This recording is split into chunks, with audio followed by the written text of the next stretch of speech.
والنعمة لك والملك لا شريك لك لبيك لبيك اللهم لبيك لبيك لا شريك لك لبيك إن الحمد والنعمة لك والملك لا شريك لك لبيك لبيك اللهم لبيك لبيك لا شريك لك لبيك إن الحمد والنعمة لك والملك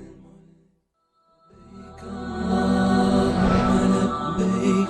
الرحمن الرحیم. الحمد لله رب العالمین و الصلاة والسلام علی رسوله الامین محمد و علی آله و صحبه اجمعین. بینندگان عزیز و گرامی شبکه جهانی وصال حق، السلام علیکم و رحمت الله تعالی و برکاته. با ویژه برنامه رکن پنجم خدمت شما عزیزان و سروران هستیم.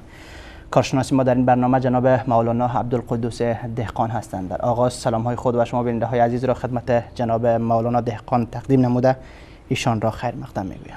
در خدمت جناب عالی و تمامی بینندگان عزیز و ارجمند عرض ادب و سلام دارم. السلام علیکم و رحمت الله و برکاته و در خدمت شما و بینندگان عزیز خواهم. و علیکم السلام و رحمت الله و برکاته.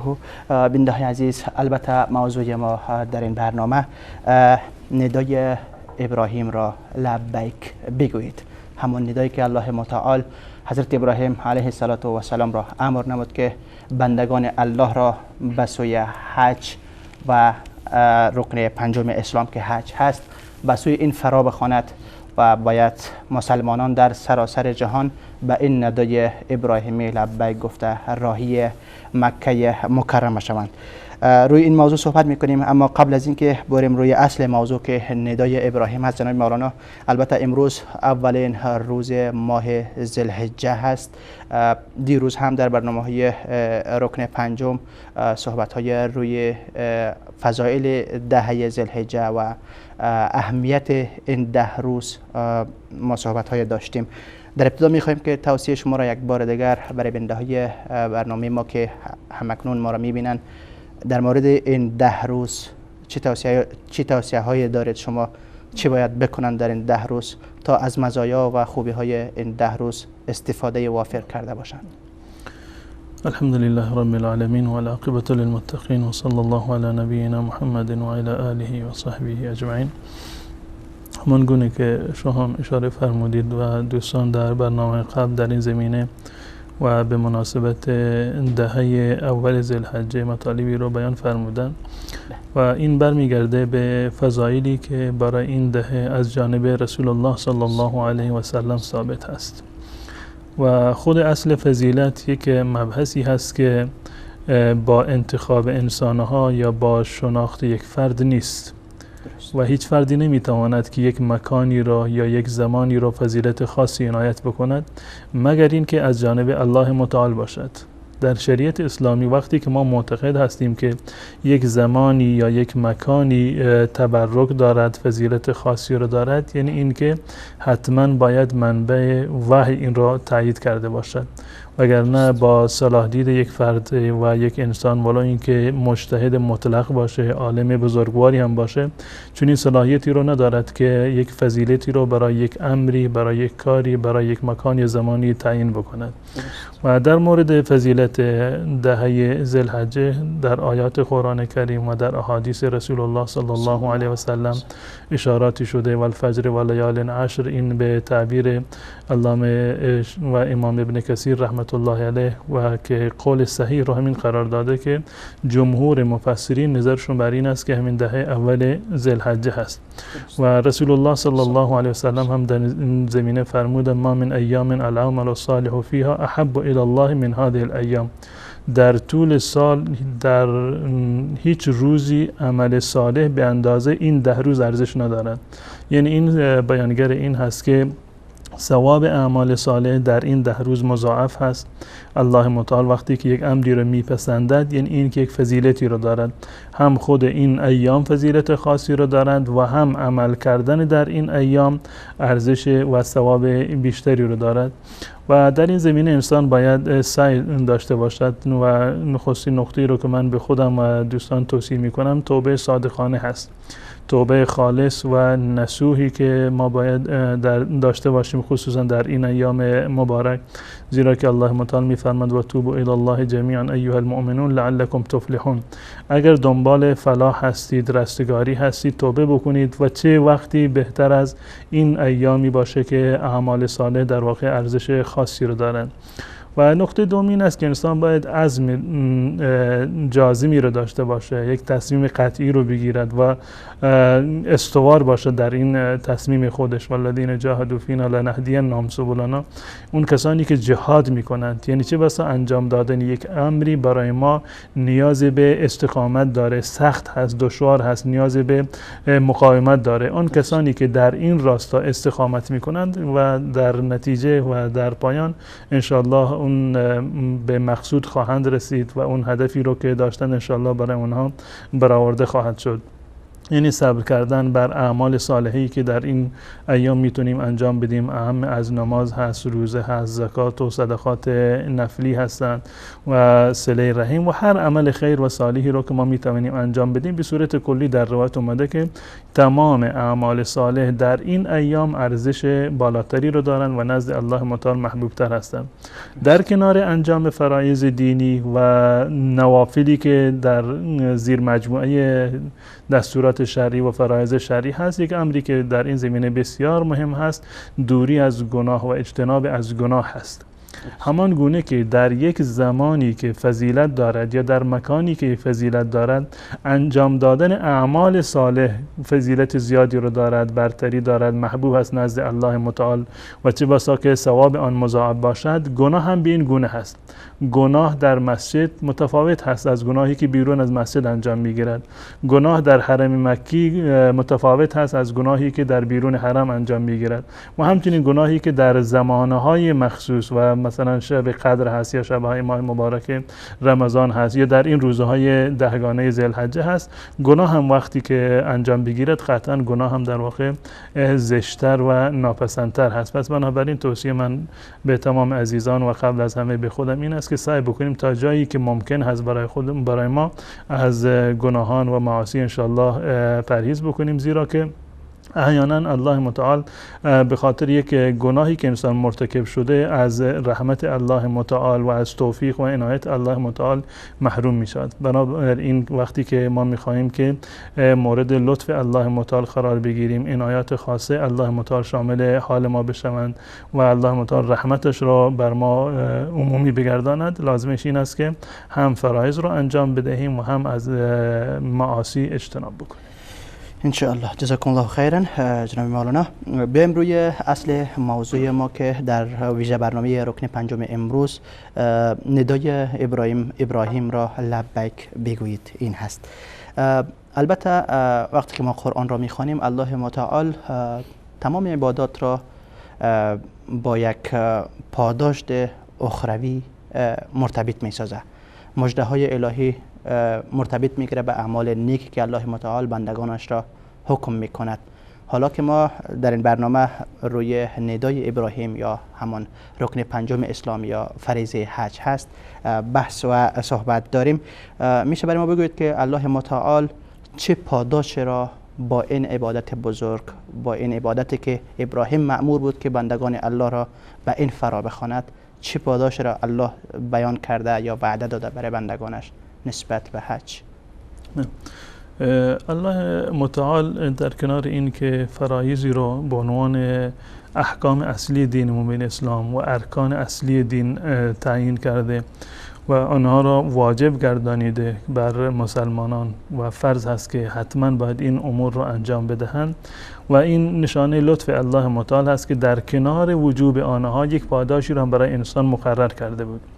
وقتی که ما بنده الله متعال هستیم و عبد هستیم، لازمش این است که بدون در نظر داشت پاداش هم باید امر مالک خودمان را و صاحب خود و پروردگار خودمان را باید انجام بدهیم. اما این نشانه فضل الله متعال و رحمت گسترده الله متعال هست که با این که ما مأمور هستیم که این وظایف رو انجام بدهیم، این فرایض رو انجام بدهیم، ولو این که پاداشی هم در نظر نگرفته بشوند، اما باز هم میبینیم که الله متعال پاداش بسیار بزرگی رو هم در دنیا و هم در آخرت برای انجام عبادات شرعی تعیین کرده.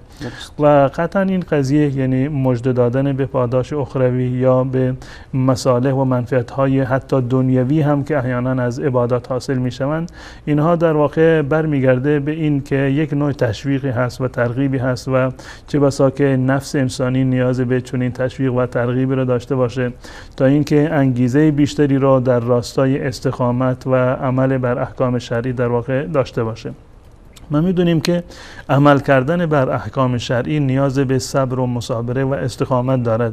یکی از مواردی که در شریعت اسلامی به عنوان صبر تعیین شده و ثواب بسیار زیادی رو الله متعال برای صابران در نظر گرفته، صبر بر طاعات و عبادت ها هست و قطعا انجام دادن عبادت از هر کسی و برای هر کسی ساده نیست و گوارا نیست. بنابراین تمام انسان‌ها هم از انسان‌های پرهیزگار و اون کسانی که شاید در تقوا و پرهیزگاری درجات زیادی رو نداشته باشند، همه باید سعی بکنند که صبر بکنند بر اطاعت الله متعال.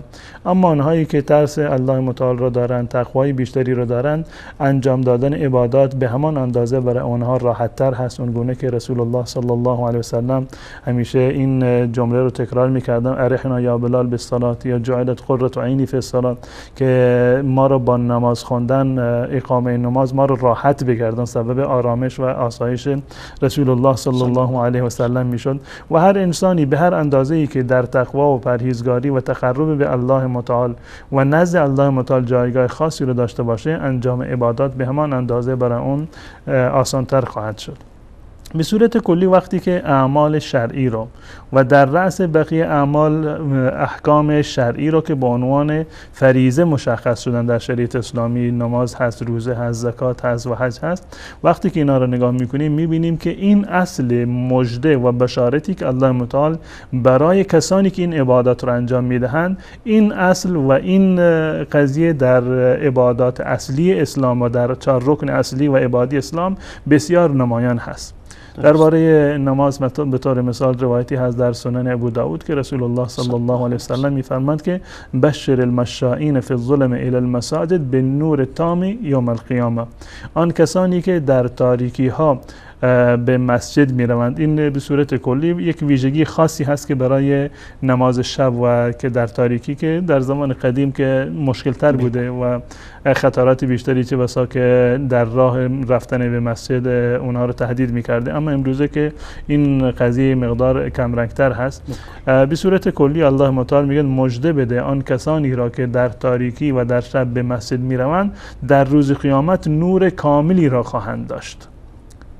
این یک نوع بشارت هست که اگر شما امروزه با سختی هایی که برای انجام عبادت دارید، با وجود این سختی ها، تمام این سختی ها و مشقت ها را به جان بخرید و با وجود این سختی ها بروید الله متعال را عبادت بکنید، مطمئن باشید که در روز قیامت نور کاملی و ثواب کاملی را الله متعال به شما عنایت خواهد کرد. در مورد زکات همچنین هست که عرض کردم که تمام این موارد جز ارکان اصلی دین مبین اسلام هستند که رسول الله صلی الله علیه و سلم در حدیث حضرت عبدالله ابن عمر رضی الله تعالی عنه وقتی که فرمود بنی الاسلام علی 5، نماز و زکات و روزه و حج را جز این ارکان ایشون بیان کردند. در مورد زکات الله متعال می‌فرماید که الذين ينفقون اموالهم بالليل والنهار سرا وعلانیه، آنهایی که اموال خودشان را در راه الله متعال انفاق می‌کنند، خرج و هزینه می‌کنند، چه به صورت در واقع زکات فرضی باشد یا اینکه صدقه نفلی باشد، چه سرا اونو پرداخت بکنند، یعنی با پنهانی اینو بدهند که کسی خبر نشود، یا اینکه علانیتاً رو به فقرا و مساکین بدهند. الله متعال می‌فرماید فلهم اجرهم اجرهم عند ربهم ولا خوف عليهم ولا هم يحزنون. پاداششون نزد الله متعال محرز هست و ثابت هست. الله متعال این پاداش رو برای اونها در واقع نگه می‌دارد. ولا خوف علیهم ولا هم یحزنون. در آینده خودشون، یعنی در مسیری که در پیش راه دارند، یعنی برای قیامت خودشون هیچ گونه خوف و هراسی رو ندارند. ولا هم یحزنون یعنی این که بر گذشته خودشون هم غم و اندوهی رو ندارند. نه از آینده بیمی دارند و نه بر گذشته خودشون در واقع افسردگی رو دارند و این که هم و غمی رو داشته باشند. در مورد روزه مثلا می‌بینیم که الله متعال در حدیث قدسی می‌فرماید که الصیام لی و انا اجزی به، روزه مال من هست و پاداش رو هم من میدم. این دلالت بر تکثیر ثواب و عظمت پاداشی هست که الله متعال برای روزه‌داران در نظر گرفته. در مورد حج هم همین گونه تعبیرات خیلی زیادی رو داریم. به طور مثال روایتی هست از حضرت ابو هریره رضی الله تعالی عنه در صحاح و سنن اومده، صحیح بخاری و مسلم اومده که رسول الله صلی الله علیه و سلم فرمودند من حج فلم یرفث ولم یفسق رجع کیوم ولدته امه. کسانی که حج رو انجام بدهند با انجام احکام شرعی، فلم یرفث ولم یفسق، دچار رفث نشده باشند، فسوقی رو انجام نداده باشند، یعنی محرمات و محظورات احرام رو انجام نداده باشند و آن گونه که الله و رسول حج رو تعیین کردن اون گونه حج بکنن، رسول الله صلی الله علیه و سلم میفرماند که رجع کیوم ولدت امه، از گناهانش چنان پاک می شود و گناهانش الله متعال میبخشد گویا که تازه به دنیا آمده. همان گونه که در روز ولادتش هیچ گناهی برگردن اون نوشته نشده بود و هیچ عمل خلافی از اون در واقع ثبت نشده، وقتی که حج را صادقانه انجام بدهد و طبق اصولی که در شریعت هست و طبق دستور الله و رسول انجام بدهد و از محظورات احرام پرهیز بکند، قطعا این ثواب بسیار و بزرگ را خواهد داشت که تمام گذشتهش را الله متعال هر گناهی رو که انجام داده آن را پاک میکند و بعد از حج باید خودش مراقب اعمال خودش باشه. حتی در قرآن کریم الله متعال میفرماید فمن تعجل فی یومین فلا اثم علیه و من تأخر فلا اثم علیه. بنابر قول راجحی که در این زمینه امام ابن جریر طبری رحمت الله علیه در تفسیر و توضیح این آیه دارند، این است که فمن تعجل فی یومین فلا اثم علیه.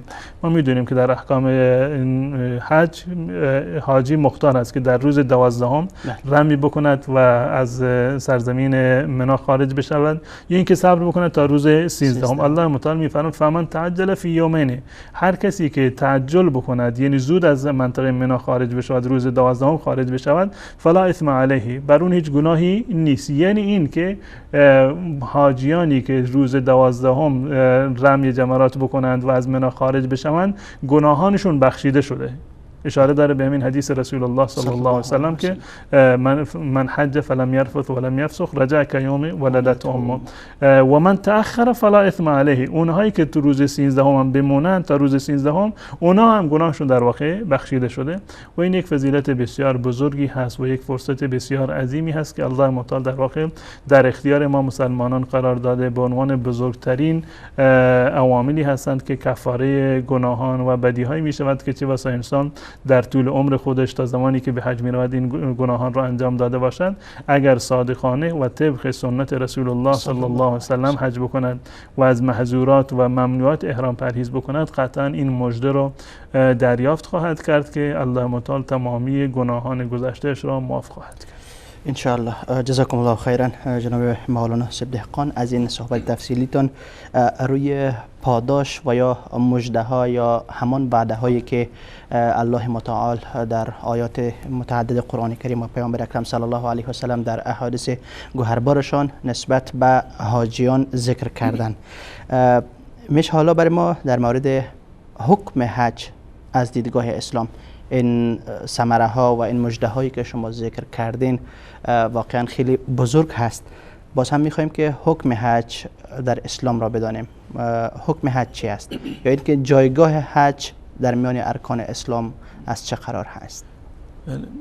حج ببینید به صورت کلی عباداتی رو که الله متعال تعیین کرده بر انسانها، این عبادت‌های متنوع هست، گوناگون هست. بعضی عبادات جسمانی هستند، بعضی عبادات در واقع مالی هستند و برخی آمیخته، یعنی هم جسمانی هستند و هم اینکه مالی هستند. عبادت نماز و عبادت روزه عبادت‌هایی هستند که بستگی به جسم و جان انسان دارند، عبادات عملی هستند که باید انجام بدهد. عبادت زکات یک عبادتی هست که عبادت مالی هست، یعنی بر مال انسان در واقع تعلق میگیرد و اون رو باید انجام بدهد و انجام دادن این عبادت شاید چندان زحمت بدنی و جسمانی رو برای انسان نداشته باشد. اما حج آمیزه‌ای از این دو نوع عبادت هست، هم عبادت بدنی هست و هم عبادت مالی هست. با بدن خودش و جسم و جان خودش باید منتقل بشود، مشاعر را یکی بعد از دیگری در واقع انجام بدهد و در کنار این هم باید مالی داشته باشد که خود را به مکه برساند و خرج مخارج خودش را، هزینه زندگی بچه‌های خودش رو داشته باشد و همچنین هدی رو که مثلا در اونجا هدیه میکنند به خانه کعبه و به تعبیر عامیانه قربانی رو که ذبح میکنند. این عبادت حج یک عبادتی هست که آمیخته هست، هم عبادت مالی هست و هم عبادت در واقع بدنی هست. و همین که حج در هر جایی میسر نیست، یک جایی رو الله متعال برای این حج در واقع در نظر گرفته و اون مکه مکرمه هست و مسجد الحرام و خانه کعبه هست که الله متعال در این زمینه میفرماید که و جعلنا البیت مثابة للناس و امنا، ما این کعبه را مثابه قرار دادیم، یعنی جایی که دل انسان به اونجا بسته هست و دلدادگی دارد، به اونجا محبت دارد، هرچند که برود به مکه و این حج را انجام بدهد، عمره را انجام بدهد، بعد از اینکه برمیگردد به شهر خودش دوباره آرزو میکند که کاش برای مرتبه دوم و سوم هم این فرصت برای من مهیا بشود که من به حج بروم.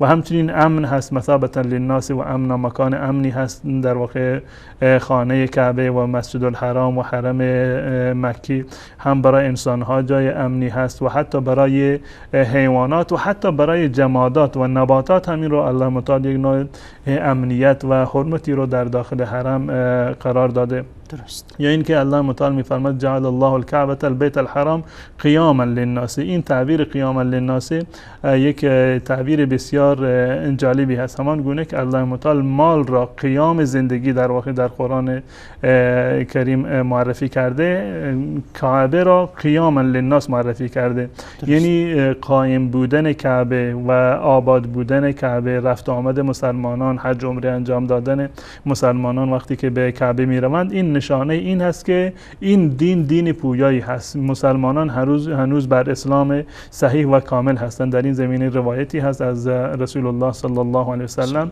که عیاش ابن ابی ربیعه اینو نقل کرده، میگوید که من از رسول الله صلی الله علیه وسلم شنیدم که ایشان میفرمودند لا تزال هذه الامه بخیر ما عظموا هذه الحرمه، تا زمانی که مسلمانان حرمت این جا را، یعنی کعبه را در واقع در نظر داشته باشند، حرمتش را به جا بیاورند، اونها بر خیر هستند. فاذا ترکوها و ضیعوها هلکوا، وقتی که رو ترکش بکنند و این حرمت شکنی بکنند، حرمت کعبه رو در واقع بی حرمتی بکنند به حرم مکه، در اون وقت هست که انسانان در واقع مسلمانان هلاک میشوند. این روایت در سنن ابن ماجه اومده و همچنین امام احمد رحمت الله علیه نو با سند حسنی در واقع نقل کرده.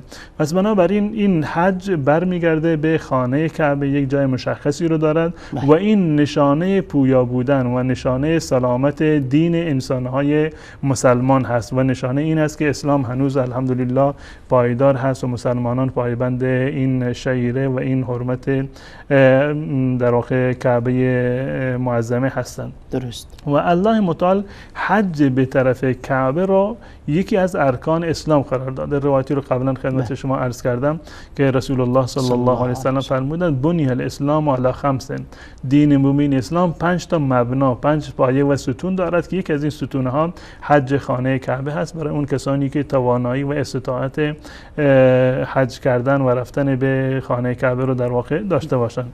الله متعال در سوره آل عمران این مطلب را کاملا صراحتا بیان می‌کند ولله علی الناس حج البیت من من استطاع الیه سبیلا. و این تعبیر وجوب هست که ولله علی الناس حج البیت، به عنوان حق الله بر مردم واجب هست که خانه کعبه رو و در واقع مسجد الحرام رو برون در اونجا و حج انجام بدن. من استطاع الیه سبیلا، منتها برای کسانی که توانایی حج رو داشته باشند، توانایی رفتن حج رو داشته باشند، صحت و سلامتی داشته باشند یا از نظر مادی توانایی رو داشته باشند که به حج بروند، این یکی از ارکان اسلام هست و که هم در قرآن کریم این تعبیر اومده و هم در احادیث رسول الله صلی الله علیه و سلم.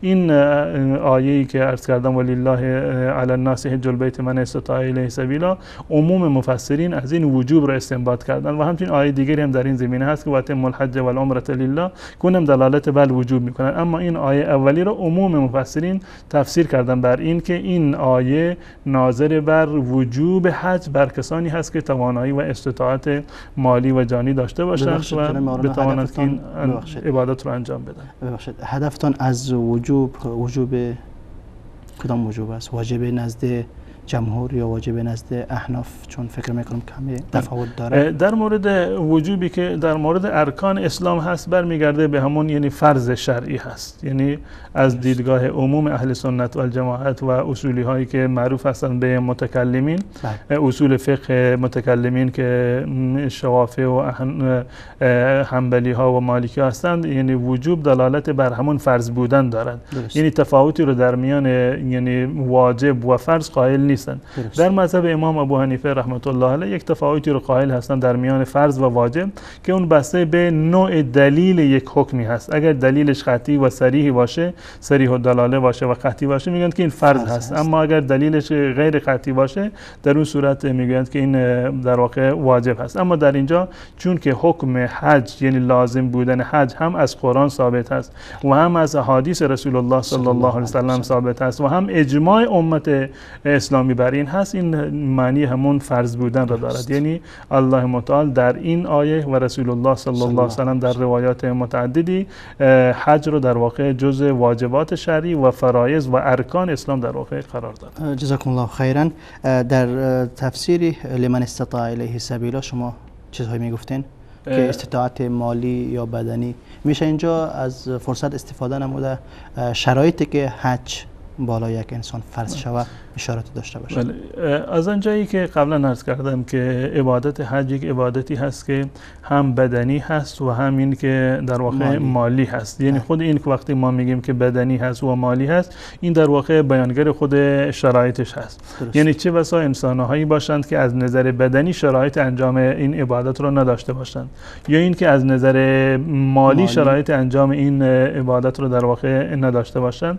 بدین خاطر است که از دیدگاه جمهور علما و تمام علما در واقع یعنی وجوب حج یا فرض بودن حج یک سری شرایطی رو دارد که حتما این شرایط باید باشند. اگر این شرایط منتفی باشند در اون صورت ها حج در واقع بر انسان فرض نمی شوند. یک شرایط کلی دارد که برمیگردد به خود مکلف، یعنی این که انسان مسلمان باشه، بر غیر مسلمان حج واجب نیست. خودش یک بحث اصولی هست که آیا غیر مسلمانان مخاطب احکام شرعی هستند، جزئیات فقهی هستند یا نیستند. منتها یکی از شرایط وجوب حج بر کسانی هست که مسلمان شده باشند. یعنی شرط اولش اسلام هست و شرط دومش بلوغ و عقل هست که بر کسی که به بلوغ نرسیده باشد یا این که از نظر عقلی مشکل داشته باشد احکام شرعی واجب نیستند و مخاطب احکام شرعی در واقع قرار نمیگیرند، بنابر روایتی که در سنن ابو داود آمده از رسول الله صلی الله علیه و سلم که ایشان فرمودند که رفع القلم عن ثلاث، عن الصبی حتی یحتلم، عن النائم حتی یستیقظ و عن المجنون حتی یفیق. 3 نفر هستند که الله متعال اینها را مخاطب احکام شرعی قرار نداده، یعنی بر اونها فرضی واجبی حکمی از جانب الله متعال در واقع تعلق نمیگیرد. اون کسی که هنوز به سن بلوغ نرسیده باشه، تا زمانی که به سن بلوغ برسد قبل از بلوغ مخاطب نیست و حکمی بر اون واجب نیست. و اون کسی که دیوانه هست، مجنون هست و و عقل نداره و نمیتونه احکام شرعی رو درک بکنه، به تعبیر امروزی دیوانه هست، و اون کسی که در حالت خواب هست. تا زمانی که خواب هست هیچ حکمی به اون تعلق نمیگیره، زیرا که اختیار خودش رو در واقع ندارد و مخاطب احکام شرعی نیست. به خاطر این است که در عموم احکامی که ما داریم، به طور مثال مثلا قضا شدن نماز، یک فرضی رو فرض کنیم که خواب رفته و در هنگام خواب وقت نماز از اون فوت شده، نماز نخونده، به خاطر اینکه خواب افتاده الله متعال اون رو مؤاخذه نمیکنه چرا خواب افتادی، بلکه رسول الله صلی الله علیه و سلم در این زمینه فرموده من نام عن صلاة و نسیها فلیصلیها اذا ذکرها، و در روایات دیگر فرمودند که کفاره ندارد به جز این، یعنی نه گناهی دارد و نه کفاره دارد، زیرا که در این زمان انسان مکلف نیست و این کار به اختیار خودش در واقع انجام نگرفته. و شرط سومش حریت هست، انسان باید آزاد باشه، که امروز الحمدلله که بحث بردی رو ما نداریم که بگیم که حج بر اون در واقع فرض نیست، تمام مردم الحمدلله آزاد هستند. غیر از این یک شرط عمومی رو که دارد برای شرط وجوبش هست استطاعت هست. این استطاعت، این شرط های قبلی که ذکر کردین در نماز و زکات و عمومی برای تمام هست. احکام اسلام هستند، اما برای بحث حج بیشتر بحث استطاعت ذکر میشه که با استطاعت، زیرا که در موارد دیگر رو در احکام شرعی رو بحث استطاعت رو الله متعال در واقع ذکر نکرده، اما در مورد حج صراحتا الله متعال میفرماید که من استطاع الی سبیلا هم در قرآن اومده و هم در تعابیری که در احادیث رسول الله صلی الله علیه و سلم اومده، این بحث استطاعت در واقع قید شده. این استطاعت میتونه استطاعت مالی باشد یا استطاعت بدنی باشد. اگر یک فردی بیمار هست، یک فردی به گونه‌ای بیمار هست که نمیتواند بر روی مرکب مثلا سوار بشود، نمیتواند که خودش رو به مکه مکرمه برساند، در این صورت حج برای چنین فرضی در واقع فرض نیست. و همین که استطاعت مالی رو داشته باشه. استطاعت مالی یعنی این که هزینه زندگی خودش رو داشته باشد، خودش، فرزندانش مخارجشون رو بتونه تامین بکنه و وقتی که به حج می رود خرج این سفر رو داشته باشد، رفت و برگشت و مخارج این سفر را، و همچنین خرج خانواده خودش رو هم داشته باشد که بعد از اون در واقع نیازی به تکدی و دراز کردن دست به مردم دیگر در واقع نداشته باشند. اگر کسی این شرایط رو داشته باشه، یعنی صحت جسمانی داشته باشد که میتواند به حج برود و هم توانایی مالی دارد که میتواند به حج برود، هزینه رو پرداخت بکند، در این صورت بر چنین شخصی در واقع حج فرض هست و حتما باید این حج رو انجام بده. جزاکم الله خیرا. اجازه بدین بریم به سراغ یک برنامه. بیننده‌های عزیز، یک برنامه را می‌بینیم و با ادامه همین موضوع ندای ابراهیم را لبیک بگویید برمیگردیم با شما.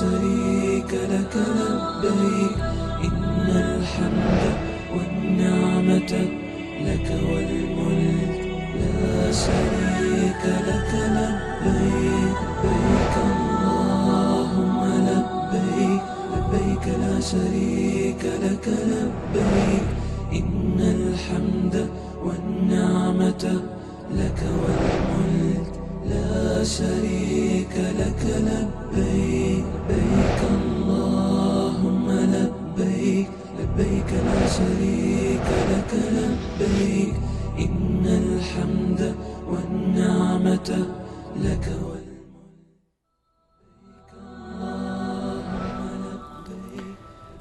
با سلام دوباره خدمت شما بیننده‌های عزیز و گرامی، با برنامه رکن پنجم ویژه برنامه شبکه جهانی وصال حق در ایام حج خدمت شما هستیم. موضوع ما این بود که ندای ابراهیم را لبیک بگویید. جناب مولانا در ابتدا توصیه داشتن برای استفاده خوبی کردن از این روزهای دهگانه ماه ذوالحجه و سپس روی مژده‌هایی که الله متعال برای حجاج و حاجیان وعده کرده است صحبت کردن و سپس حکم حج در اسلام را ذکر کردن که یکی از ارکان پنجگانه اسلام می باشد و همچنان یکی از فرایض الهی است که شرایط فرضیت حج را نیز ذکر کردن که اسلام است و عقل است و بلوغ است و حریت است و استطاعت. گفتن استطاعت مالی و بدنی، اگر یک انسان هر دو استطاعت را دارد بالایش حج فرض می شود. اگر یک استطاعت بدنی داره و مال نداره یا مال داره و استطاعت بدنی نداره بالایش فرض نمی گردد. جناب مولانا، این شرایطی که ذکر کردین برای خانم ها عین حکم است یا شرایط خانم ها فرق میکنه؟ تمامی این شرایطی که عرض کردم برای خانم هم هست. درست. یعنی اسلام و بلوغ و عقل و حریت و همچنین استطاعت مالی و جانی، تمام اینها یعنی مشترک است در میان زن و مرد، هیچ گونه تفاوتی رو ندارن. به اضافه این که برای خانم ها یک شرط دیگه و اضافی هم هست و اون این است که حتما باید محرم داشته باشند، زیرا که سفر بدون محرم یک کار ناجایز هست و حرام هست. و رسول الله صلی الله علیه وسلم فرمودند که برای هیچ زن مسلمانی که به الله و روز قیامت ایمان دارد جایز نیست که مسافت یک شبانه روز یا در برخی از موارد اومده 3 شبانه روز به سفر برود مگر این که همراهش محرمی باشد، الا و معها ذی محرم، مگر در صورتی که یک محرمی برای اون در واقع همراهش باشد. این سفر عام هست، هر سفری که بر هر سفری عام هست، من جمله سفر حج هم هست. و به قول تمام و جمهور علما در این زمینه هست که وجود محرم برای زن برای وجوب حجش، برای فرض بودن حج یکی از واجبات و یکی از شرایط هست که حتما باید این شرط را داشته باشه.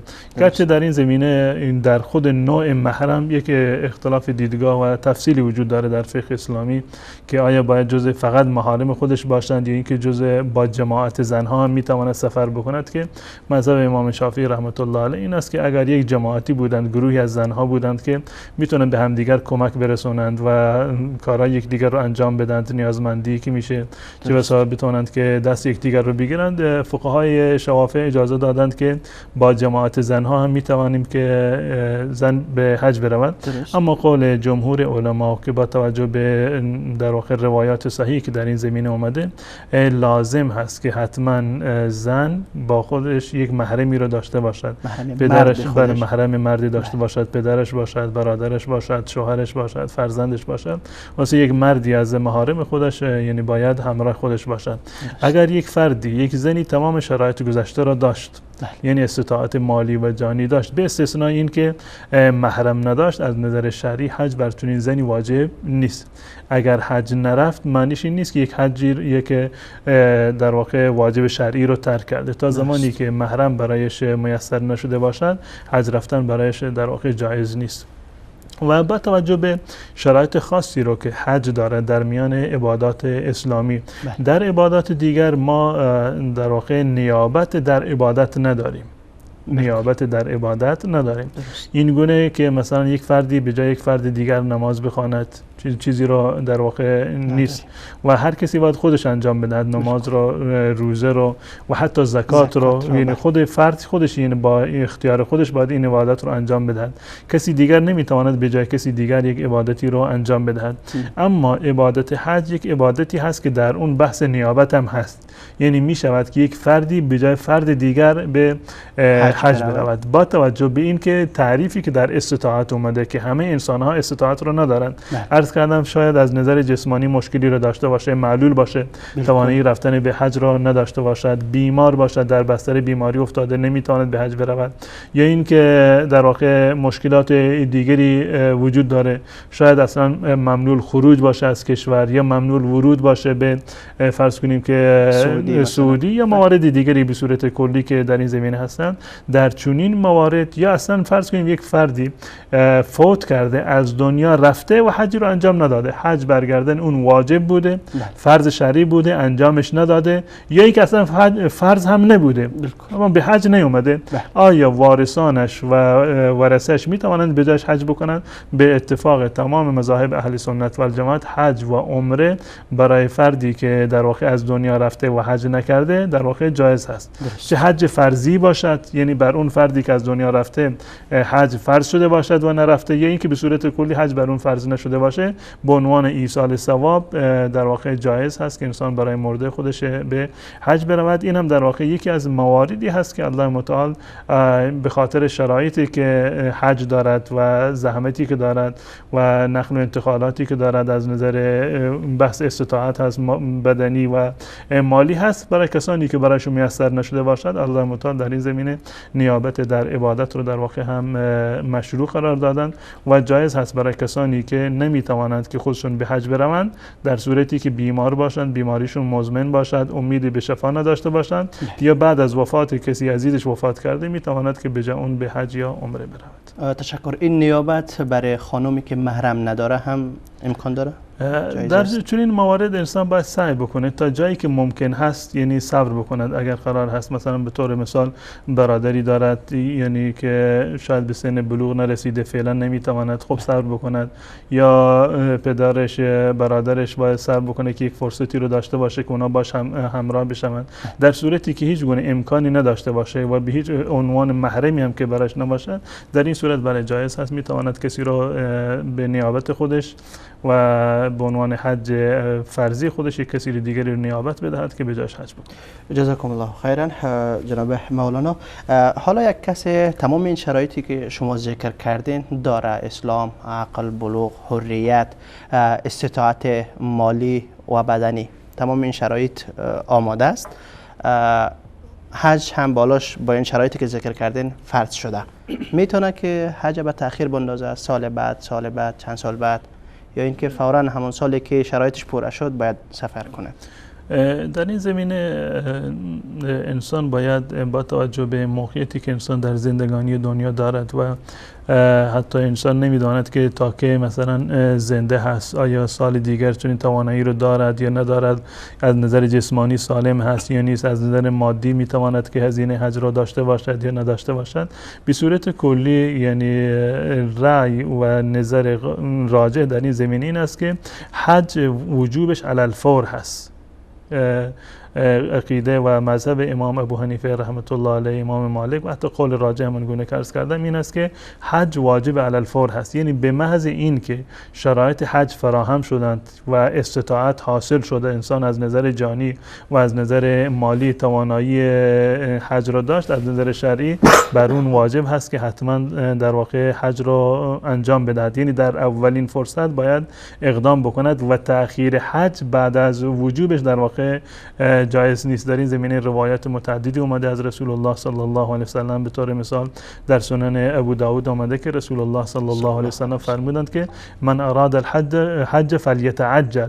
هر کسی که اراده حج رو دارد باید که عجله بکند برای انجام دادن حج. و همچنین رسول الله صلی الله علیه و سلم در روایات دیگری در این زمینه اومده که دستور دادن به مبادره به حج، یعنی این که زودتر در واقع حج رو انجام بدند. و اگر کسی حج رو با تأخیر انجام داد که گناهش مرتفع می شود، اما اگر حج رو انجام نداد به صورت کلی که زمینه حج برای اون در واقع از بین رفت، چه بسا که در آینده نتواند که چون حجی رو انجام بدهد، این به خاطر تأخیر حج در واقع گناهکار شده. در روایتی رسول الله صلی الله علیه و سلم می‌فرماند که من اراد ان یحج فلیتعجل. هر کسی که میخواد حج بکند عجله بکند، فإنه قد تضل الضالة و یمرض المریض و تکون الحاجة.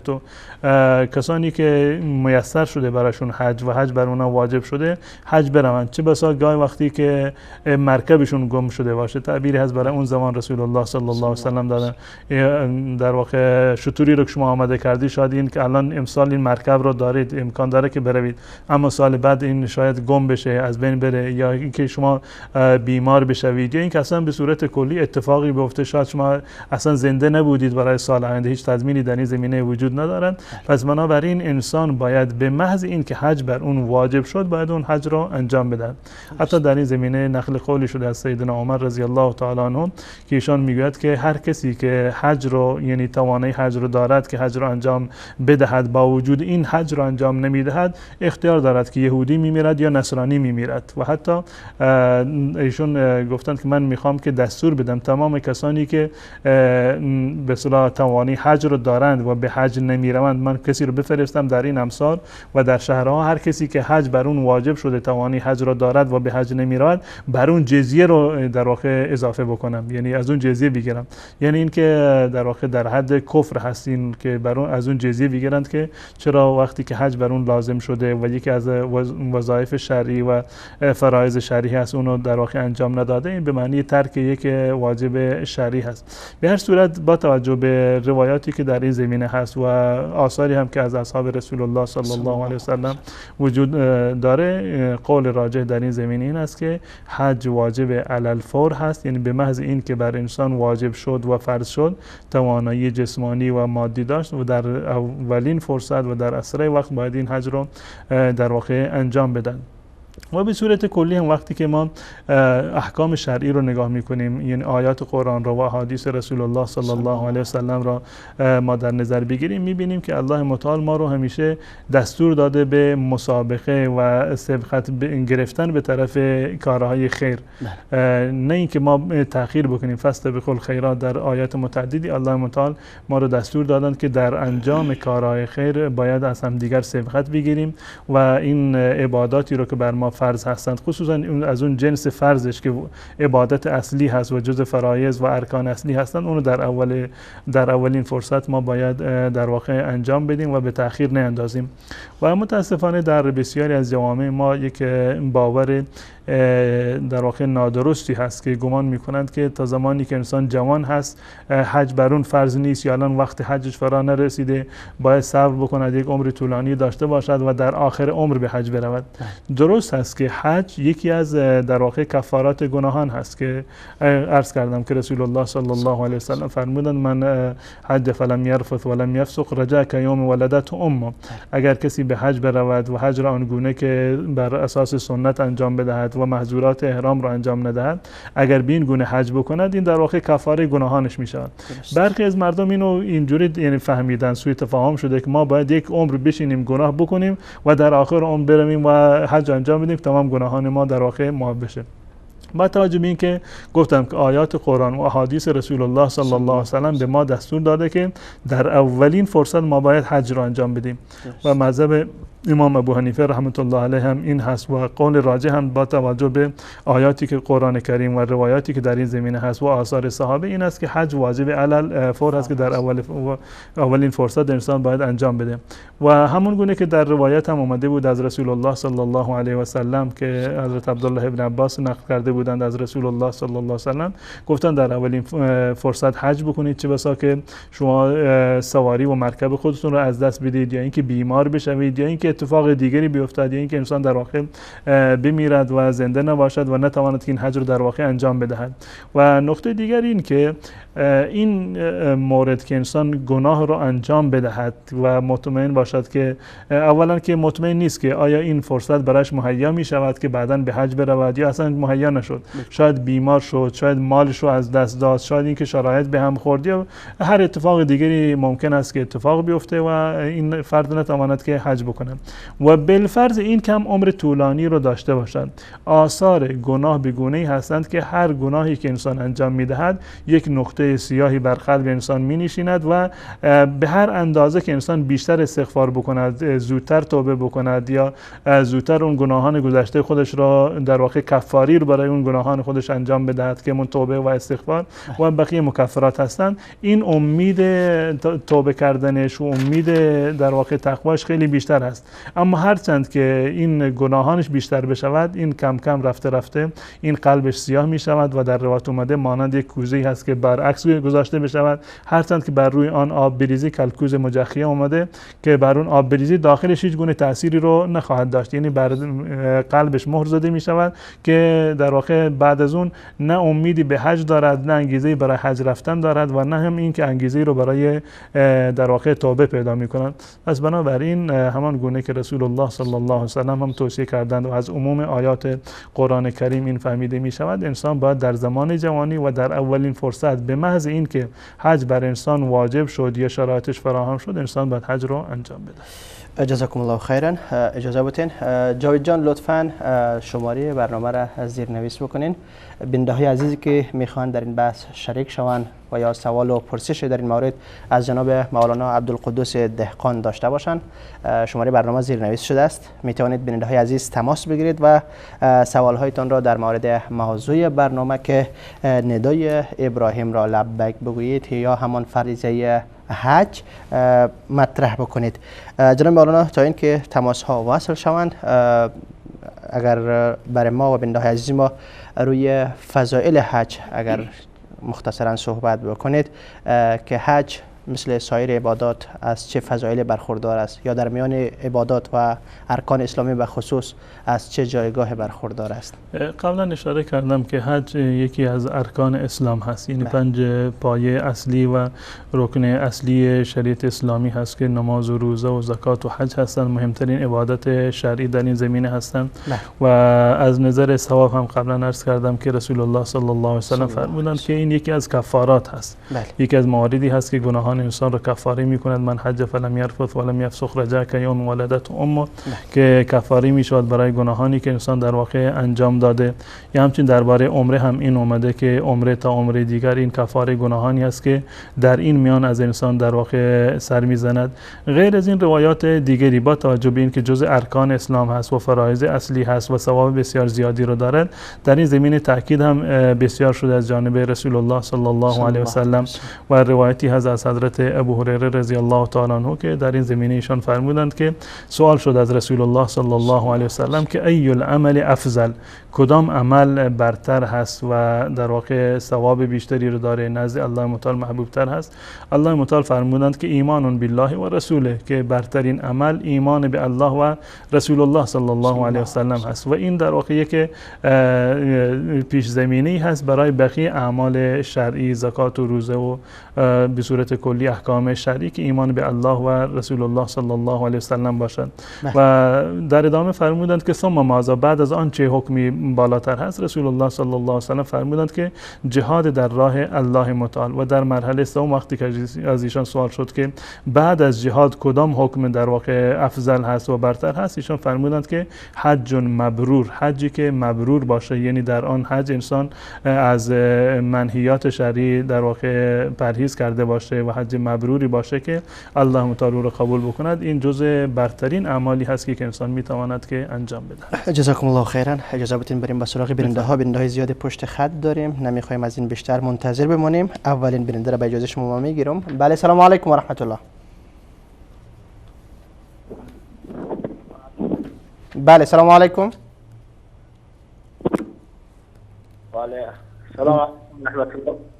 و علیکم سلام و رحمت الله و برکاته. بیننده عزیز بفرمایید. واقعا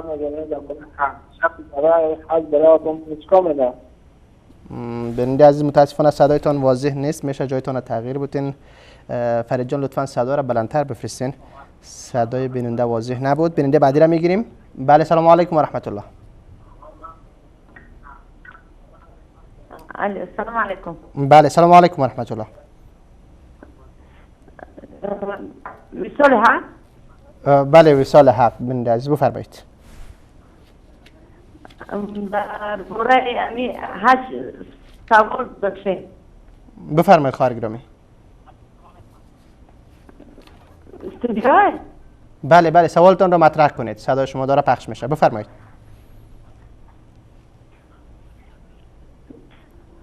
سوالتان چی است؟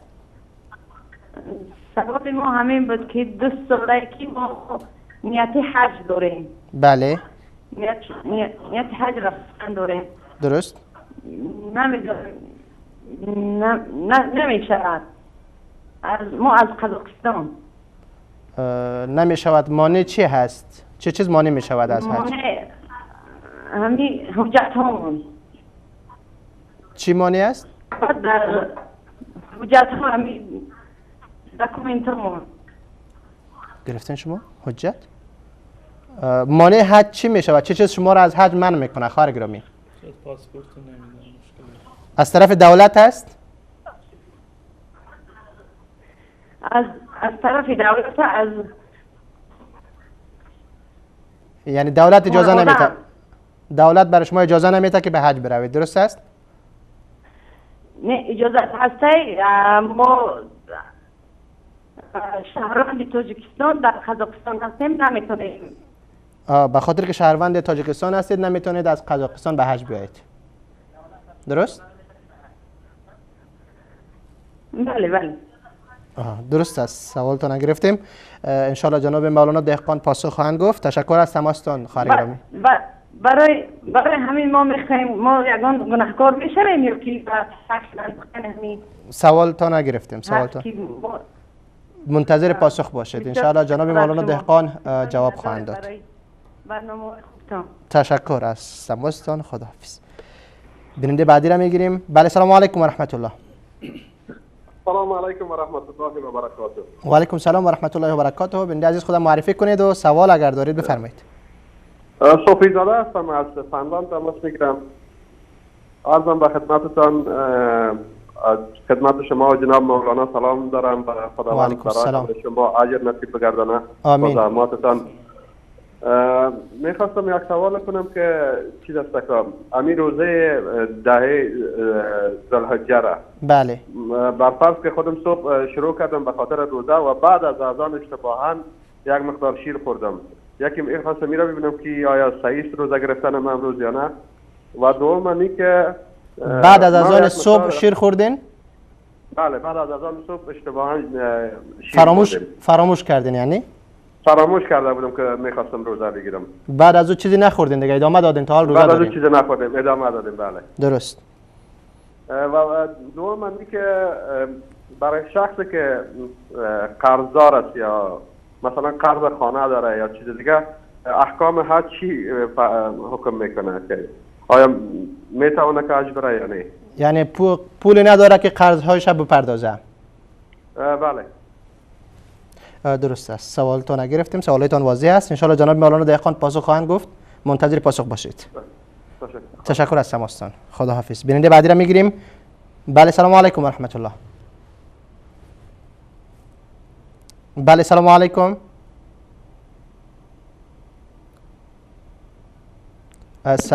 صدای بیننده را نداریم. میریم به سراغ بیننده بعدی. بله سلام علیکم و رحمت الله. سلام علیکم و رحمت الله و برکاته. و علیکم سلام و رحمت الله و برکاته. ویژه برنامه رکن پنجم هست. بفرمایید. از محترم یک سوال داشتم در رابطه حج. آیا بوسیدن حجر الاسود جایز است؟ آیا رسول الله صلی الله علیه و سلم این کار کرده یا نکردن؟ چه قسم در این باره کم معلومات میخواستیم از استاد محترم. و همچنین در جریان طواف بجوز است گفتن لبیک، یعنی هر دعایی که چی به زبان فارسی و دری و یا زبان عربی هر دعایی که آدم یاد داره میتونیم که بخوانیم و خیر. درست است. سوالایتان واضح است. گرفتم. ان شاء الله منتظر پاسخ باشید. جناب مولانا دهقان پاسخ خواهند گفت. تشکر از تماستان. خداحافظ. سلامت باشین. السلام علیکم و رحمت الله. و علیکم السلام و رحمت الله و برکاته. به سراغ بیننده بعدی میریم. بله سلام علیکم. سلام، خسته نباشید. سلامت و زنده باشید خواهر گرامی. ویژه برنامه رکن پنجم یعنی حج خدمت شما هستیم. بفرمایید. ببخشید من درباره حج نمیدن وارد مکه بشم صدایتان انجام بدن. متاسف. صدایتان واضح نبود. میشه دوباره تکرار کنین چی گفتین؟ ببخشید من دو تا سوال داشتم ولی درباره صدای برنده قطع میشه. متاسفانه صدایشان قطع بود. اگر دوباره تماس بگیرید بهتر خواهد شد. میریم به سراغ برنده بعدی. بله سلام علیکم و رحمت الله. السلام علیکم محترم. و علیکم السلام و رحمت الله و برکاته. سلام به شما برنامه رکن پنجم است. بفرمایید خدمت شما هستیم. سلام به شما و جناب دهقان صاحب. و علیکم السلام و رحمت الله. خوش آمدید. بفرمایید. خوش باشید. محترم ما یک سوال داشتم. بله بفرمایید. ما یک خانه در حساب چی میگن قسط میگن قسط بانکی گرفتیم. و ما قرضدار خانه هستم. من میتونم که به حج برم نرم؟ علاوه از او پولی ندارین برای حج؟ علاوه از او پولی خود دیگه، پولی که ما از معاش میگیرم در اکانت خانه میره دیگه، برای خرج ما چه چیزی میمونه بس خلاص. درست است. سوالتون نگرفتیم، انشالله جناب مولانا دهقان پاسخ خواهند گفت. سوال دیگه هم دارین؟ نه خیر، ممنون شما. تشکر از تماستون. خداحافظ. خداحافظ. برنده بعدی را میگیریم. بله، سلام علیکم و رحمت الله. سلام علیکم و رحمت الله. و علیکم السلام و رحمت الله و برکاته. خواهر گرامی خوش آمدید. ویژه برنامه رکن پنجم یعنی حج خدمت شما هستیم، بفرمایید. متاسفانه فعلا ما اجازه ورود به مکه رو به خاطر اعمال حج نداریم و هر روز هم به خاطر این موضوع افسرده ایم و ناراحتیم و دائم عکس‌های مکه و مدینه رو می‌بینیم، اشک حسرت می‌ریزیم. اجازه نمیدن ما وارد مکه بشیم، ولی از خدا آرزو دارم که کی اجازه نمیده خواهر گرامی؟ کی اجازه نمیده براتون؟ دولت ایران. این سیاست‌های غلطی که بین حاکمان ایران برقراره اجازه نمیده. آها، درست است. بعد من یه سوال داشتم از مولانا، خدمتشون خسته نباشید عرض میکنم. بفرمایید. اینکه آیا رعایت کردن رژیم غذایی برای پسردار شدن یا دختردار شدن درسته یا نه گناهی داره، گناهکار میشیم؟ فقط در حد رعایت کردن رژیم غذایی، نه اینکه آمپول و قرص و اینا، اصلا نه. فقط رژیم غذایی رو مرتب کنی برای دختر یا پسردار شدن گناه داره یا نه؟ سوالتون گرفتیم، انشالله جناب مولانا دهقان پاسخ خواهند گفت. سوال بعدی ببخشید، یک سوال دیگه هم دارم. فرمایید. اگر در موضوع حج باشد. در موضوع حج من چون سعادت بفرمایید. نازل نشده، بفرمایید. اینکه برداشتن خال صورت هم گناه داره یا نه؟ گرفتم سوالتان را، انشالله جناب مولانا دهقان پاسخ خواهند گفت. متشکرم. خدا نگهدار. خداحافظتان. اللهم ارزقنا حج بیت الله الحرام. آمین. میریم به سراغ برنده بعدی. بله، سلام علیکم و رحمت الله. سلام علیکم. و علیکم السلام و رحمت الله و برکاته. با ویژه برنامه رکن پنجم خدمت شما هستیم، بفرمایید. من خدمت محمد سوال داشتم. سلام علیکم. صدایتان واضح نیست، متاسفانه صدایتان را درست نداریم. الو. بله، بفرمایید. سلام علیکم و رحمت الله. و علیکم السلام و رحمت الله و برکاته. سوالی دارید بفرمایید. من به حضرت استاد مولانا سوال داشتم. بفرمایید. رابطه با همین رکن آیا مثلا تو باید یک ماه باید همان بیننده عزیز، متاسفانه صدایتان واضح نیست، صدایتان قطع وصل است. اگر لطف نموده دوباره تماس بگیرید بهتر خواهد شد. میریم به سراغ بیننده بعدی. بله، سلام علیکم و رحمت الله. لطفا صدای تلویزیونتون را ببندید بیننده گرامی. شما با استودیو وصل هستید، بفرمایید. الو. بله، سلام علیکم. سلام علیکم. و علیکم سلام و رحمت الله. تشکر، سلامت باشید. با ویژه برنامه رکن پنجم یعنی حج خدمت شما هستیم، بفرمایید. الو. بله، بفرمایید. صدای شما داره پخش میشه، بفرمایید. ببین ما الو. بله، بفرمایید. الو.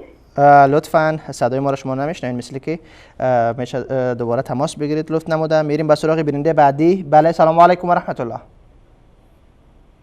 سلام علیکم و رحمت الله و برکاته. و علیکم سلام و رحمت الله و برکاته. خوش آمدید برادر گرامی. با ویژه برنامه رکن پنجم خدمت شما هستیم، بفرمایید. سلامت باش استاد. محمد عبدالله هستم. من تماس میگیرم استاد. تشکر خود را از شما از مولانا به استفاده می‌کنم استاد. خوش آمده برادر گرامی، بفرمایید. هیچ صحبتی نداشتم استاد، فقط می‌خوام تشکر از شما. تشکر از تماستان. بنده عزیز لطف کردین. تشکر از شما. خداحافظتان. میریم به سوی بیننده بعدی. بله سلام علیکم. الو سلام. و علیکم سلام و رحمت الله. الو سلام، مریم هستم از ایران. و علیکم سلام و رحمت الله و برکاته. با ویژه برنامه رکن پنجم خدمت شما هستیم. بفرمایید. سلام استاد، خسته نباشید. سلامت و زنده باشید. این دعای جلسه رو استادان عزیز و استاد قدیس و دستاندرکاران بینندگان عزیز جمعی خواست تبسیدم. خیلی بزنوینیه. خب استاد سوالی دارم. در این تمام کارهای بیشتر از ایالت میخواستم بدونم آیا انجام دادن گناهان هم چند برابر میشه؟ درسته. سوالتان گرفتیم. سوالتان را گرفتیم. سوالتان را گرفتیم ان شاء الله. جزاکم الله خیرا. بارک الله فیکم. تشکر از تماستان. نمازاتون هم قبول درگاه حق تعالی. آمین. آمین. خداحافظتان. میریم به سراغ بیننده بعدی.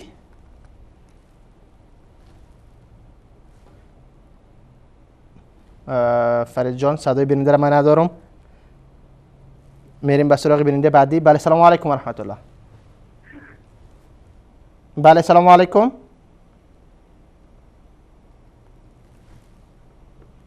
بله سلام علیکم و رحمت الله. سلام علیکم. و علیکم سلام و رحمت الله و برکاته. بله شبکه وصال حق ویژه برنامه رکن پنجم هست. بفرمایید بیننده عزیز. سوال داریم برای بفرمایید. الو. بله بفرمایید بیننده عزیز، صدای شما داره پخش میشه. بفرمایید. الو. بله صدای شما را داریم ما. بفرمایید. متاسفانه صدای ما را اینها نمیشنویدن. میریم به سراغ بیننده بعدی. بله سلام علیکم. بله سلام علیکم. الو. بله سلام علیکم و رحمت الله. این برنامه چی هست؟ موضوع برنامه حج هست. حج. بفرمایید. میریم به سراغ بیننده بعدی. بله سلام علیکم. السلام علیکم. و علیکم سلام و رحمت الله و برکاته. با ویژه برنامه رکن پنجم خدمت شما هستیم. بفرمایید. سوال ما همین است که همین دختر خود فوق کردن یعنی گوشوار دختر ممکن است یا نه؟ لطفا دوباره تکرار کنید، صدایتون واضح نبود. الو. بله بفرمایید، سوالتون رو دوباره مطرح کنید لطفا. سوالتون چی بود برادر عزیز؟ بفرمایید. سوال ما همین که دختر خود گوشوار شکافت ممکن است یا نه؟ یعنی گوشوار دختر ممکن است؟ گرفتن شما؟ سوراخ کردن گوش دخترها. فهمیدم. درست است. سوالتان نگرفتیم بنده عزیز. تشکر از تماستان. بنده هایی که تماس گرفتین و سوال های شرعیتون را مطرح کردین منتظر پاسخ باشید. بنده های عزیز که پشت خط ماندین نمیتونیم تماس های شما را بگیریم، از شما معذرت میخواهیم. یک میان برنامه کوتاه را میبینیم و برمیگردیم با پاسخ سوالات شما. با ما باشید.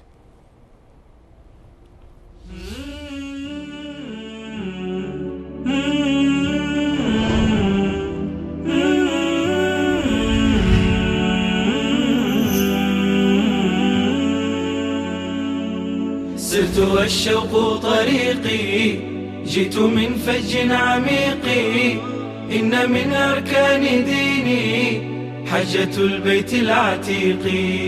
سرت والشوق طريقي، جئت من فج عميق، إن من أركان ديني حجة البيت العتيق.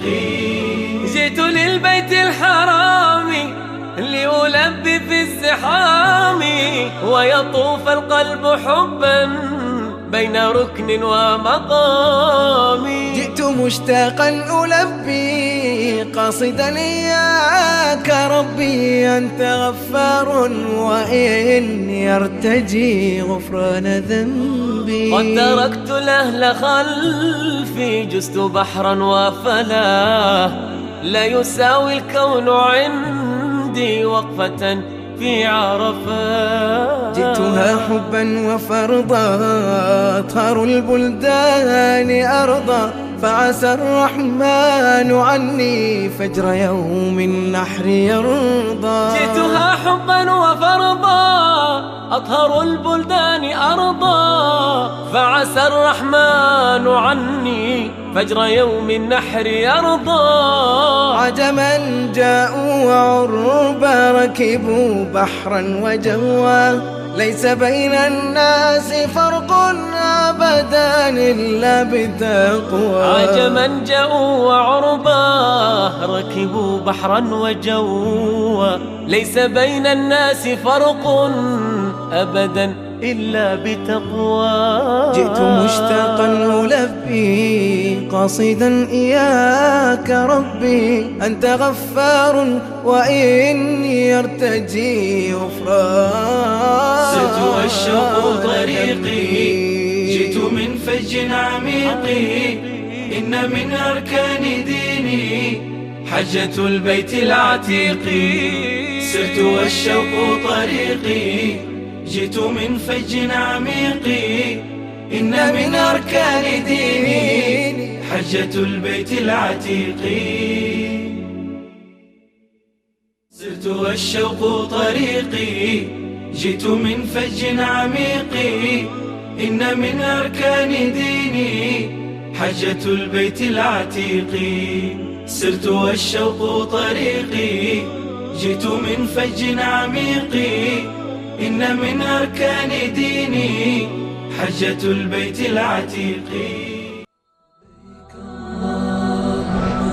لبيك لبيك لا شريك لك لبيك، إن الحمد والنعمة لك والملك لا شريك لك لبيك. لبيك اللهم لبيك لبيك لا شريك لك لبيك، إن الحمد والنعمة لك والملك لا شريك لك لبيك. با سلام دوباره خدمت شما بیننده های عزیز و گرامی، با ویژه برنامه رکن پنجم خدمت شما هستیم. موضوع برنامه ما بود ندای ابراهیم را لبیک بگویید. جناب مولانا در ابتدا توصیه در مورد دهه ذوالحجه و اعمال نیک در این 10 روز داشتند و سپس مژده هایی که الله متعال برای حجاج و حاجیان بیان کردند و همچنان حکم حج از دیدگاه اسلام را گفتند که یکی از ارکان اسلامی و یکی از فریضه های دینی هست. شرایط فرض شدن حج را ذکر کردند و اینکه حج علی الفور با قول راجح البته علی الفور فرض می شود. کسی که استطاعت دارد بدون کدام تأخیری باید راهی حج شود و در فضایل حج بعضی روایات را نیز خواندند. بنده های عزیز ما که سوالات در مورد حج و مرتبط به حج داشتن خدمت جناب مولانا دهقان مطرح خواهم کرد تا پاسخ ایشان را دریابیم. جناب مولانا اولین بیننده ما خواهری بودن تاجیکستانی که از قزاقستان تماس گرفته بودن، گفتن از 2 سال نیت حج دارن و اما بنابر مشکلاتی که پیش رویشان هست نمیتونن حج بکنن. آیا گناهکار میشوند؟ این در واقع جزء موارد استطاعت هست که هم یعنی توانایی جسمانی داشته باشند و هم توانایی مالی داشته باشند و همین که راه امن باشد برایشون، یعنی امکان رفتن باشد. اگر در یک کشوری هستند که به طور مثال مجوز نمیدن برای حج یا یک شرایط سختی رو گذاشتن مانند که یک سن خاصی رو در واقع تعیین کرده باشند یا موارد دیگری از این قبیل باشه که مانع در مسیر حج هستند، اینها در واقع این موانع از نظر شرعی معتبر هستند و با وجود این موانع انسان به خاطر تأخیر حج گناهکار نخواهد شد. یعنی همون استطاعتی که ذکر کردیم این جز همون استطاعت هست و این استطاعتی که باید باشه در واقع ایشون ندارن. یکی از معانی استطاعت این است که ایشون توانایی آمدن و سفر کردن و رفتن به خانه کعبه رو در واقع داشته باشند، هم از نظر مادی و هم از نظر جسمانی و هم اینکه راه امن باشد، یعنی اینکه در واقع بس بهشون مثلا پاسپورت بدند یا ویزا بدند یا اینکه از خود کشوری که هست اجازه بدن، موانعی نباشه، اجازه خروج داشته باشه. اگر اجازه خروج نداشته باشه قبلا هم عرض کردم یا اینکه مانع تراشی بکنن، در این صورت خود این فرد در واقع گناهکار نیست و گناهش برگردن کسی هست که در مسیر حج در واقع مانع تراشی میکنن برای مردم. تشکر، سلامت باشید. بیننده بعدی صوفی زاده، البته پرسیدن که امروز به خاطر 10 ذوالحجه روزه گرفتن و با فراموشی بعد از اذان صبح شیر نوشیدن و سپس ادامه دادن. بله، روزه گرفتن در این دهه یکی از اعمال ثابتی هست از رسول الله صلی الله علیه و سلم. انسان باید سعی بکنه تا جایی که ممکن هست این دهه را، یعنی 9 روزش رو، روز دهم که روز عید هست روزه گرفتن جایز نیست، این 9 روز رو انشالله هر کسی توانایی دارد روزه بگیرد. و در زمینه خوردن و نوشیدن به فراموشی حکم فرض و نفل هر دو تا یکی هست، یعنی فرق نمیکنه که روزه رمضان باشه، روزه قضایی باشه یا روزه نفل و سنتی باشه. در هر دو صورت رسول الله صلی الله علیه و سلم در یک روایت در واقع عامید، روایت حضرت ابو هریره هست در صحیحین بخاری و مسلم هست که ایشان فرمودند که من نسی و هو صائم فاکل او شرب فلیتم صومه فانما اتمه الله و سقاه. این کسی که روزه بود و به فراموشی خورد یا نوشید، روزه خودش رو کامل بکند. این یک رزقی هست که الله متعال به اون داده، یعنی با خوردن و آشامیدن به فراموشی روزه نمیشکند، چه روزه نفل باشد یا روزه سنت باشد یا قضا باشد یا فرض باشد، حکمشون یکی هست، روزهشون درست. جزاکم الله خیرا. همین بیننده سوالی بعدشان این بود که قرضدار هست کسی، بالاش حج فرض می شود؟ قرض در واقع یعنی بستگی به این داره که تعریفشون از قرض چی باشه. اگر کسی بیگونه‌ای هست که اگر این قرض رو پرداخت بکند، هزینه برای سفر حجش باقی نمیماند، در این صورت حجی بر این گردن ایشون لازم نیست، یعنی واجب نمی شود.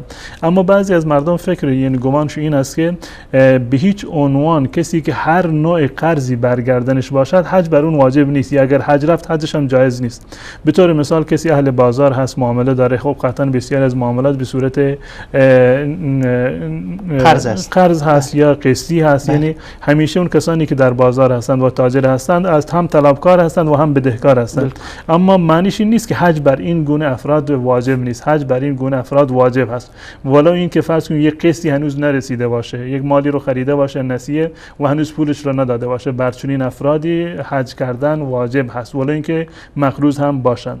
یا حج یا قرض دیگری هست که به هیچ عنوان مانع رفتن به حج نیست، از یک طرف قرض دارد و اگر قرضهاش رو بدهد بازم به اندازه رفتن به حج و خرج و مخارجش باز هم در واقع باقی میماند. در این صورت هم حج واجب هست. اما فرض کنیم یک کسی درآمدی ندارد، درآمد ماهیانه‌ای که دارد یا پس‌اندازی کلا دارد، این کلا برای قسط خانه‌اش میرود یا مواردی شبیه به این و چیزی براش باقی نمیماند، در این صورت حج بر چنین فردی لازم نیست و واجب نمیگردد. جزاکم الله خیرا. خواهری پرسیدن که بوسیدن حجر الاسود جایز است؟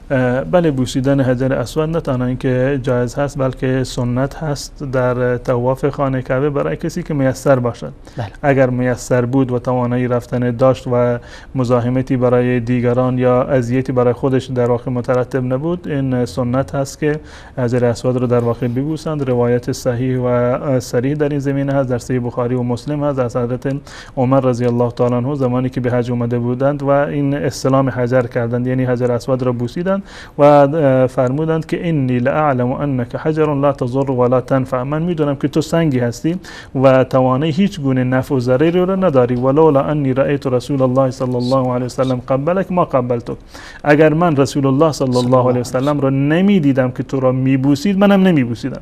یعنی این که از عمل رسول الله صلی الله علیه و سلم ثابت هست و جز سنت ها هست در هنگام طواف که استلام حجر، اگر کسی توانایی دارد برود استلام بکند و حجر اسود و این سنگ سیاه را ببوسید. جزاکم الله خیرا. سوالی بعدیشون این بود که در جریان طواف علاوه از لبیک اللهم لبیک چیز دیگه هم بگویید؟ لبیک گفتنش یعنی قبل از در واقع طواف هست، یعنی تا زمانی که به طواف نرسیده در مسیر سفر هست لبیک بگوید.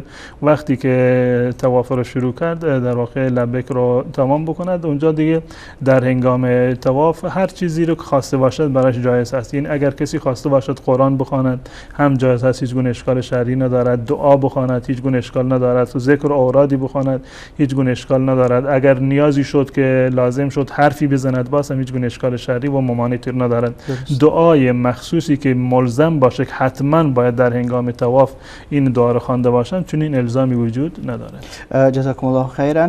به هر زبانی که بخوانند؟ به هر زبانی که باشه.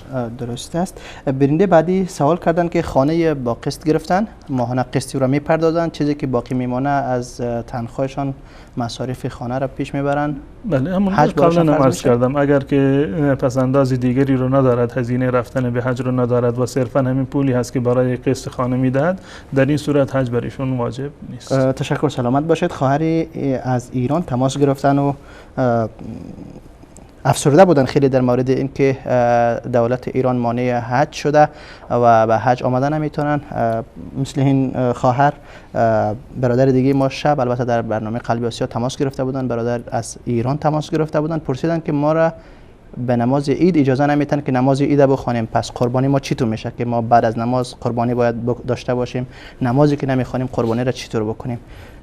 دولت اسلامی، جمهوری اسلامی که مانع حج هم میشه، مانع نماز هم میشه، جمهوری اسلامی هم هست. بسیاری از دولت هایی که به نام اسلامی هستند بوی از اسلام نبردن، مانع نماز انسان و مانع حج و بقیه شاعر اسلامی هستند. اینا فقط ادعای اسلام را دارند و سوء استفاده و بهره برداری از اسلام در واقع میکنند، وگرنه این اصلا قابل تصور نیست که یک حکومت اسلامی باشد و برای انجام حج یا برای انجام یک عبادت شرعی که صرفاً عبادی هست و هیچ گونه بعد سیاسی رو نداره مانند نماز ممانعت بکنند. معنی این است که در ادعای اسلامی بودن این گونه حکومت ها باید تجدید نظر بشه.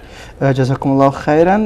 همین خواهر سوالی بعدشان این بود که رعایت کردن رژیم غذایی برای دختردار شدن یا پسردار شدن بدون استعمال هیچ نوع آمپول و حبوب و غیره، فقط رژیم غذایی، در این هیچ گونه شک و شبهه‌ای برای جوازش نیست. اگر کسی به خاطر یک رژیم غذایی میتواند که نوع جنس جنین و در واقع مولودی رو که در آینده به دنیا خواهد اومد اینو میتونه تعیین بکنه و تاثیر داره، هیچ گونه اشکال شرعی در این زمینه وجود نداره، نه اشکال داره و حتی هیچ گونه کراهتی هم در این زمینه وجود ندارد و کاملا جایز هست استفاده کردن از رژیم غذایی برای اینکه نوزاد پسر باشد یا دختر باشد.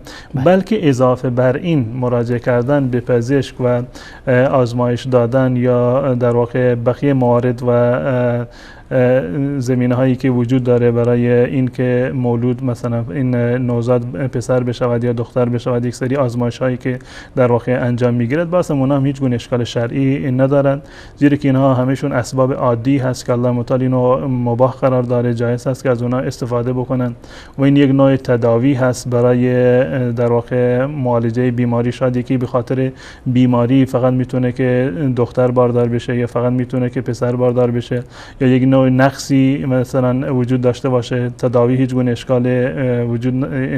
اشکالی نداره و این هیچ گونه تضادی با قدرت الله متعال هم ندارد و دخل و تصرف در قدرت الله متعال و در خلقت الله متعال در واقع نیست. و همچنین ما میدونیم که روایات صحیح در این زمین آمده که در زمان رسول الله صلی الله علیه و سلم بسیاری عزل میکردند، یعنی جلوگیری میکردند از بچه دار شدن به صورت طبیعی.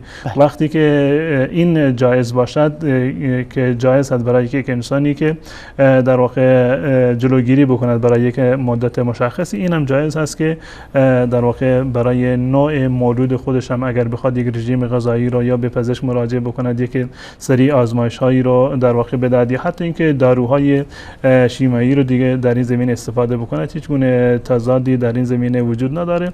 و خود این که انسان بخواد که فرزندش دختر باشد یا پسر باشد، این یک امر مباح است، هر کسی به اختیار خودش هست، میخواد دختر داشته باشه یا میخواد که پسر داشته باشه، این یک مطلب شرعی هست و مباح و هر گونه در واقع انجام آزمایشی در این زمینه باشه، چه به صورت نظام غذایی، رژیم غذایی باشه یا استفاده کردن از داروهای دیگری باشه، در این زمینه هیچ گونه اشکال شرعی نداره و جایز است. جزاکم الله خیرا. همین خواهر سوال بعدیشان در مورد برداشتن خال صورت بود. بله، تمام مواردی که به عنوان یک نوع عیب شمرده میشوند در چهره انسان، یعنی غیر طبیعی هستند و طبیعتا نباید میبود، این به عنوان یک نوع بیماری هست و معالجه کردنش جایز هست، اشکال شرعی نداره.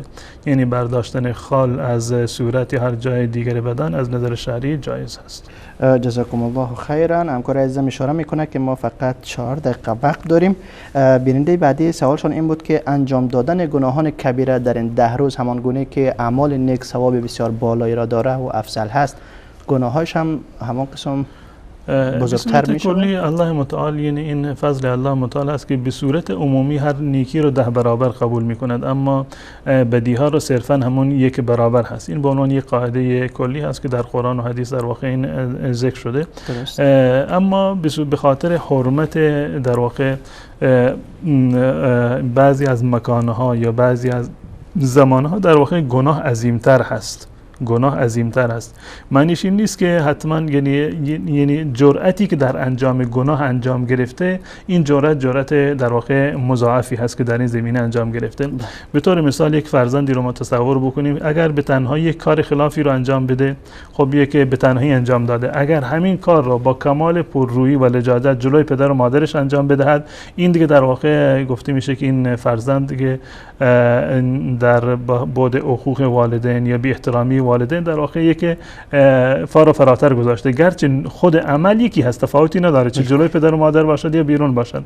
گناهی که انجام میگیره تفاوت نداره، خود این گناه هست، چه در رمضان باشد یا در غیر رمضان، در دهه محرم ذوالحجه باشد یا غیر این وقت باشد، گناه خود همین گناه هست. اما با توجه به این که چون که در فلان زمان یا در فلان مکان انجام گرفته و دلالت بر این دارد که این فرد در واقع حرمت شکنی بیشتری رو در این زمین انجام داده، بسیار از علما معتقد هستند که این گناه بیشتر و بزرگتری رو در واقع انجام داده. یعنی یکی همون گناهی که عمل رو انجام داده، عمل ناشایست را، و حرمت شکنی وقت افضل رو بله، وقت افضل رو مثلا، یعنی گناهی رو انجام داده در وقت برتر، یا اینکه در مکانی که در واقع قداست و حرمت بیشتری رو داره، اضافه بر اصل اون گناهی که انجام داده، گناه حرمت شکنی هم در واقع در کنارش هست. جزاکم الله خیرا. آخرین بیننده ما سوالشان در مورد سوراخ کردن گوش دختر بود. بله، این جایز هست در زمان رسول الله صلی الله علیه و سلم و اصحاب رسول الله صلی الله علیه و سلم این کار رو میکردن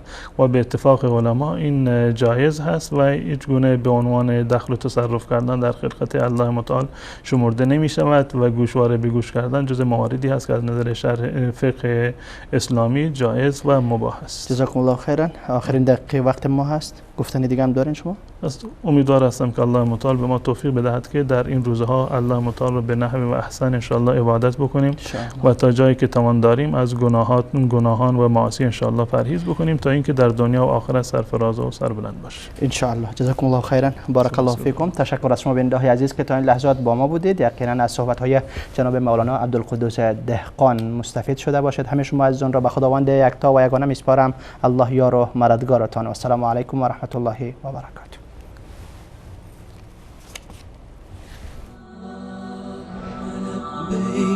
لبيك لا شريك لك لبيك إن الحمد والنعمة لك والملك لا شريك لك لبيك لبيك اللهم لبيك لبيك لا شريك لك لبيك إن الحمد والنعمة لك والملك لا شريك لك لبيك لبيك اللهم لبيك لبيك لا شريك لك لبيك إن الحمد والنعمة لك